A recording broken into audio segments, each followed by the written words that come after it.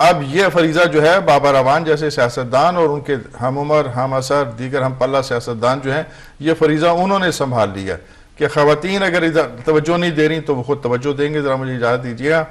ہمارے دوست نے بات کی، جناب پرویز صاحب بات کر رہے تھے اٹک سے، اور جناب غلام علی صاحب سارے دوستوں کی بات کو آگے بڑھائیں گے. اگر کوئی کالر ہیں تو دیکھ لیجئے. جی السلام علیکم، کون صاحب اور کہاں سے بات کر رہے ہیں؟ وارث بات کر رہا ہوں قصور سے. جی کہیے وارث صاحب. میں نے یہ آپ کے پروگرام میں کل جو کانفرنس ہوئی ہے اس کے بارے میں کچھ کہنے. جی کہیے. یہ جو کل کانفرنس کی ہے بابر اعوان نے، اس سے پہلے جو 3 سال گزر گئے ہیں ان کو ان کے بارے میں کچھ نہیں پتا چلا کیا ملک میں ہو رہا ہے کیا نہیں ہو رہا ہے. یہ 45 کی بات کر رہے ہیں. 3 سال یہ کدھر تھے؟ اور دوسرا، جب یہ لوگ کاف لیگ کی ٹکٹ سے الیکشن لڑا انہوں نے فارورڈ بلاک نے، تو اس وقت ان کو اپنی پارٹی میں ہی رہنا چاہیے تھا، پارٹی نہیں بھی چھوڑنی چاہیے. یہ پنجاب کی بہت زیادہ گندی سیاست ہو رہی ہے، یہ عوام کا نقصان کر رہے ہیں. میں کوئی رہنا پسند نہیں کرتا. سے بات کر رہے تھے جی وارث صاحب. انہوں نے کہا جناب پنجاب کی سیاست میں جو طور طریقے اب ہمیں دیکھنے میں آ رہے ہیں، یعنی اخلاقیات نام کی کوئی چیز نہیں، قواعد و ضوابط نام کی کوئی چیز نہیں. جس کے جی میں جو آتا ہے وہ اس کی تشریح کرتا ہے اور کہتا ہے کہ جو ہم کر رہے ہیں وہ درست کر رہے ہیں، وہی کام اگر کوئی اور کر رہا ہو تو اس کو غلط سمجھا جاتا ہے.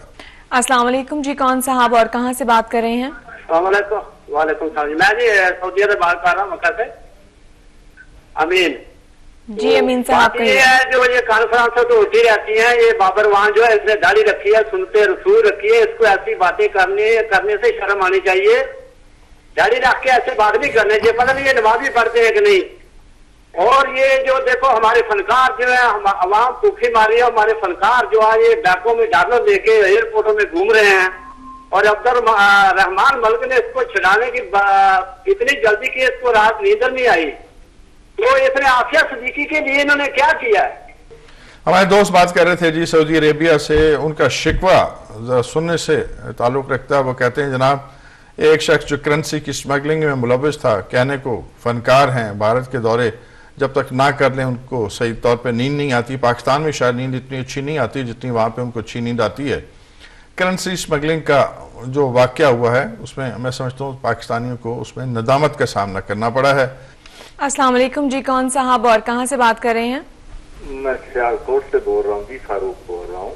جی فاروق میں نے یہ بات کرنی تھی کہ کل جو بابر اعوان صاحب نے بات کیا پریس کانفرنس میں لوٹائزم کی، میں یہ پوچھنا چاہتا ہوں کہ ابھی چند دن پہلے انہوں نے ایک سینیٹر کو اپنی پارٹی میں شامل کیا ہے ادھر سے بلوچستان سے. تو وہ کیا لوٹائزم نہیں ہے؟ وہ لوٹوں کی خرید و فروخت نہیں ہے؟ پھر صدر زرداری صاحب کے الیکشن میں جو کاف لیگ کے ووٹ انہوں نے خریدے تھے وہ لوٹائزم نہیں تھا، وہ ووٹوں کی خرید و فروخت نہیں تھی. جہاں بھی لوٹائزم ہوگا، ووٹوں کی خرید و فروخت ہوگی، اس کو کنڈیم کرنا چاہیے. انہیں پہلے اس کو سوچنا چاہیے. اور بلوچستان کی صوبائی حکومت کیسے بنی ہے؟ وہاں پہ 13 تھے ایم پی اے کاف لیگ کے. کیا انہوں نے شجاعت صاحب سے، چودھری شجاعت صاحب سے کوئی این او سی لیا تھا پیپل پارٹی کے ساتھ جانے کے لیے؟ یا وہ بھی لوٹائزم میں آتا ہے؟ اس کے بعد جناب بٹو صاحب ہیں، منظور بٹو صاحب پنجاب سے آزاد ایم این اے بنے تھے، وہ پیپلز پارٹی میں شامل ہو گئے. کیا یہ ان کے اخلاقی طور پہ جائز ہے؟ یہ وہ سب جب خود ہی باتیں کریں گے تو ملک میں یہی پھیلے گا نا. السلام علیکم. جی بہت شکریہ فاروق صاحب ہمیں کال کرنے کے لیے. جی شاہد صاحب. جی فاروق صاحب کہہ رہے تھے اور بہت درست کہہ رہے تھے کہ پاکستان پیپلز پارٹی یہی سب کچھ کرے جس کا انہوں نے تفصیل سے ذکر کیا کہ کاف لیگ کے ممبران صوبائی اسمبلی کی اکثریت تھی بلوچستان میں، ان کو حق حکمرانی نہیں دیا گیا. لوگوں کو پہلے ترغیب دی گئی اور پھر ان کو تھریٹ کیا گیا اور پھر ایک خاص طرز کی حکومت بلوچستان میں بنائی جو کچھ ڈیلیور کرنے سے قاصر ہے. جو حکومت اپنے صوبے میں امن و امان کے معاملات جو ہیں ان کو کنٹرول نہیں کر سکتی، کرائم کو کنٹرول نہیں کر سکتی اور لوگوں کا بہتا ہوا ناحق خون جو ہے اس کو کنٹرول نہیں کر سکتی، میں سمجھتا ہوں ان لوگوں کو حکمرانی کا حق حاصل نہیں ہے. ووٹ لوگ اس لیے نہیں دیتے کہ کچھ لوگ حکومت میں آ جائیں، کچھ لوگ وزیر بن جائیں، کچھ مشیر بن جائیں. لیکن قتل و غارت گری کا بازار گرم رہے اور کوئی ظالم کا ہاتھ روکنے والا نہ ہو۔ یہی کچھ ہم سندھ میں دیکھتے ہیں، یہی کچھ ہم بلوچستان میں دیکھتے ہیں، اور دونوں جگہ لوگ جو ہیں جو ذمہ دار ہیں وہ چین کی بنسری بجا رہے ہیں۔ کسی کو عوام کی جان و مال کی فکر نہیں ہے، اپنے اپنے معاملات میں پارٹیاں، پارٹی کے سربراہ، پارٹی کے وزیر مشیر سب اپنے اپنے معاملات میں اس طرح گم ہیں کہ ان کو عوام کی زندگیوں کی کوئی فکر نہیں۔ ہر 3 ماہ کے بعد قتل و غارت گری کا ایک بازار گرم ہو جاتا ہے۔ سندھ میں، خاص طور پہ کراچی میں کمیٹیاں بنتی ہیں، مفاہمت کی پالیسی بنتی ہے، ایک میز پہ 4 لوگ بیٹھ جاتے ہیں، بڑے زور شور سے کہا جاتا ہے کہ جناب مجرموں تک پہنچ گئے ہیں، ماسٹر مائنڈ گرفتار ہو گیا ہے، سب کو کیفر کردار تک پہنچائیں گے۔ دہشت گردی، ٹارگٹ کلنگ کے واقعات جتنے بھی ہوئے، میں 1 ماہ یا 2 ماہ کی بات نہیں کر رہا، میں پچھلے 3.5 سال کا ذکر کر رہا ہوں، کسی ایک واقعے کے مجرم جن کو گرفتار کیا ان کو سزا نہیں دی گئی، رہا ضرور ہوئے۔ ملتا جلتا کام ہمیں بلوچستان میں نظر آ رہا ہے۔ نان بلوچیز سیٹلر جو ہیں ان کے لیے زندگی اجیرن ہو چکی ہے، ان کی زندگیوں سے کھیلنے کے واقعات ہمیں روز نظر آتے ہیں۔ لا اینڈ آرڈر کے معاملات سنگین صورت اختیار کر گئے ہیں۔ جی بالکل ناظرین، پروگرام کا سلسلہ اسی طریقے سے جاری رکھیں گے، آپ ہمارے پروگرام میں کال کر سکتے ہیں، لیکن یہاں وقت ہوا ہے ایک بریک کا، لیتے ہیں ایک چھوٹی سی بریک۔